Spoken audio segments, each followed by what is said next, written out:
My tiny flat had only one light source, which was the screen. It cast long shadows on the walls. I got used to being alone and hearing my computer. It was the only thing that never changed in my life as an independent hacker. When I was going through my spam and junk emails that night, though, one letter stood out. It was encrypted, like a puzzle that begged to be solved. I got to work because I was interested. It was easy to crack, and it was a good way to warm up. Behind the security was a sleek and professional greeting that looked like it was made just for me. A black hat hacker contest that was kept secret and had a huge prize pool made my eyes widen. More than enough to pay off my bills. It was the dream of all hackers, a chance to show off their skills and get paid for it. As I leaned back in my chair, doubt began to creep in. Didn't it seem too good to be true? There were lots of scams and setups in the internet underworld. Still, the task and allure of the game made it impossible to say no. For years, I had been looking for crumbs behind fences and in other places where protection systems were in place. This could be my big break. The first job, which was kind of a test, came right on time. Hack into a company database. Nothing too fancy. They said it was a show of skill. I thought it was almost too easy at the time. I typed quickly on the keyboard, and the code came out like a second language. I was in and out in an hour, leaving no sign. I was right there at the top of the list. As I watched my alias move up the ranks, I felt happiness flow through me. As I sat in the digital night, I saw other people like me. I thought the job was easy and just a fun way to show off my skills. In that moment, I wasn't aware that it was the first step toward a world where morals would become less clear and where the stakes were very high. A thought of doubt crossed my mind as I turned off my computer for the night. What was the point of this? Who planned this contest? The questions kept coming up, but the chance to win was tempting, and I was already too caught up in the race to break free. As I fell asleep, thoughts of that prize pool kept dancing around in my head. I didn't know that I was just a pawn in a much bigger game. Not only would this game test my skills, but it would also test my morals. The ranking became all I could think about. It was a rush to finish each job, because being a ghost in the lines gave you that sweet, intoxicating power. The event showed that I was really, really good. But my stress level rose as the chores got harder.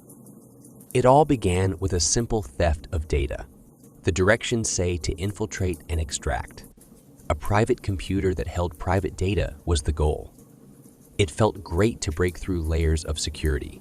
Each wall came down because of my skill and will. The information came to me like water, and I felt like I could do anything.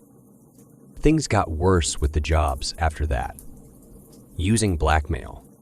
The word was cold and scary as it sat on the screen. To force people to do what I want, I was to use the stolen info. I had never crossed that line before. It was just another task, I told myself, and the end goal was worth the trouble. But the person I saw in the mirror started to look like someone else. The way my world started to twist and turn around me should have told me something. On the street edges, there were cars that no one knew. It was hard to hear my calls because of interruption. Are you paranoid? Could be. But on the dark side of the web, fear is just another word for staying alive. The contest kept me busy. I was falling through the air like a leaf into a deep spiritual abyss with every job. I told myself I was in charge and could stop whenever I wanted, but the truth was that the game was now up to me. I remember the night everything changed. The job was to change digital records so that some people's bills were erased and others were added. They told me to play God. I did. With just a few clicks of the mouse, people's lives and futures were changed. The power was both thrilling and scary. It became clear to me how bad what I had done was as I sat back. I had turned into the hand of fate, an unknown judge of good luck and bad luck. Why is that? Have money. Do you want prestige? The cost of getting lost in the game was getting too high. The next job, though, broke me. How many threads could I pull out of the fabric before it fell apart? The pointer flashed back at me like a dare as I stared at the screen. I had climbed so high and come so far, but at that very moment, I knew I no longer wanted to reach the top of that peak. As I moved away from the desk, the chair rolled back, making a sound that sounded like it could be heard throughout my apartment. It was time for me to get some fresh air and take a break from the television that had become my world. But I knew I couldn't go back as I stood at the window and looked out at the quiet city. I was different after playing the game, and there was only one way to end it. I went back to my desk, having made up my mind. When I was done with this last job, I would be done. I would leave the competition and the darkness. But it looks like the darkness wasn't done with me yet. The monitor's light was the only source of light in the room. It made long shadows that got closer with each hour. The jobs had become more dangerous, and each one was scarier than the last. It wasn't enough for me to just hack. I was also planning to cause chaos. The most recent job was to change how traffic is controlled in a city. The message said, "Make something distracting." It wasn't clear what it meant, but it was clear what it meant. I was supposed to make a real crash happen with real people and cars. My shaking hands were hovering over the keyboard. It was no longer a game. It was life or death. I tried to tell myself that it was just another puzzle to figure out or system to trick. But the truth made my stomach hurt like a stone. I was in charge of what next happened. I was about to pull the strings on the lines of code on the screen, which looked like puppet strings. The first crash was a sound I could feel through the floor, a faraway crunch that echoed through the city streets. Then another one, and another one.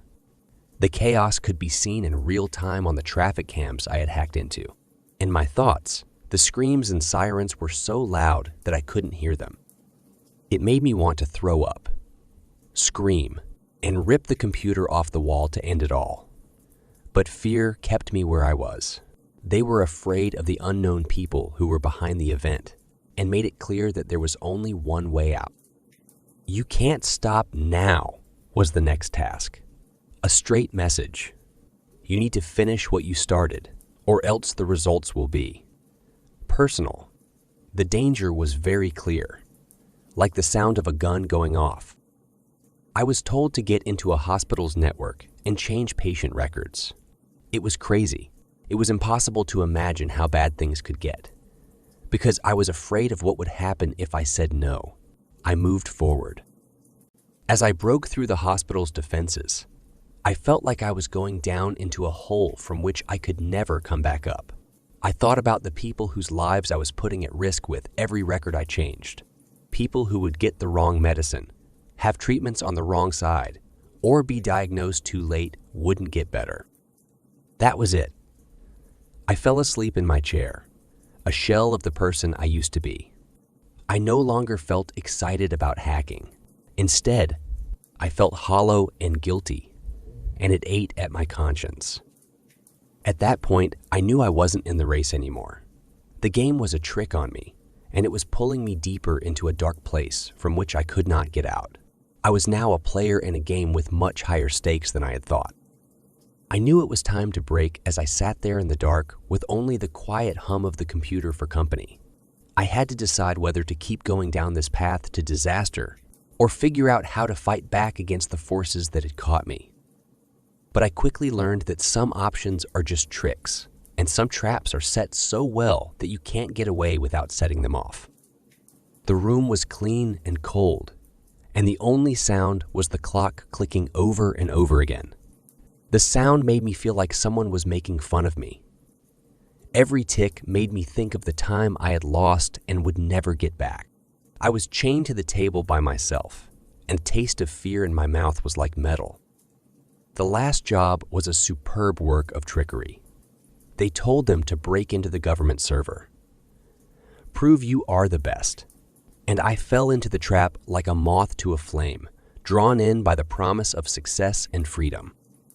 I had worked very hard, and the keys, codes, and barriers would bend to my will as I pressed them.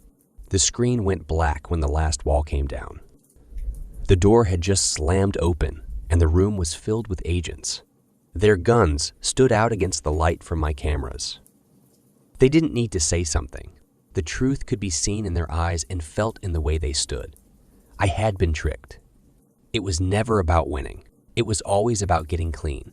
Every job had been a well-planned attack on the secret network of black hat hackers, and I was the sword they were using. Things started to make sense as I sat in the questioning room. The strange events and threats from people I don't know had been following me from the beginning, leading me down a road that had no end. The agent across from me was talking, but I couldn't hear him because I realized how dumb I was. He told her, "You were one of the best. It's a shame you chose the wrong side." Not the right side. The words kept playing over and over in my head. In this game, there was never a right side. It was a world of shadows, and morality was as changeable as the data streams I used to be in charge of. They made me an offer. If I complied, they would shorten my term. But when I looked into the agent's eyes, I saw the same cold calculation I had seen in the mirror not long before. The agent and I were not that different from each other. We both thought that the end was more important than the means. The badge was the only thing that was different. I thought about all the trouble I had made and the lives I had destroyed. Why is that? A prize that wasn't there, a title that didn't mean anything. Some people say that if you look into the darkness, it will look back at you. I hadn't just looked into the darkness. I had danced with it and wrapped my arms around it. Now that I was going to spend years in prison, the darkness was all I had left. They hadn't planned for one thing, though. As a hacker, I had a lot of information, which is like money in their world. They could lock me up, but they couldn't take away what I knew. And somewhere in the back of my mind, I started to think of a plan, a way to use what I had learned to make things better, not worse.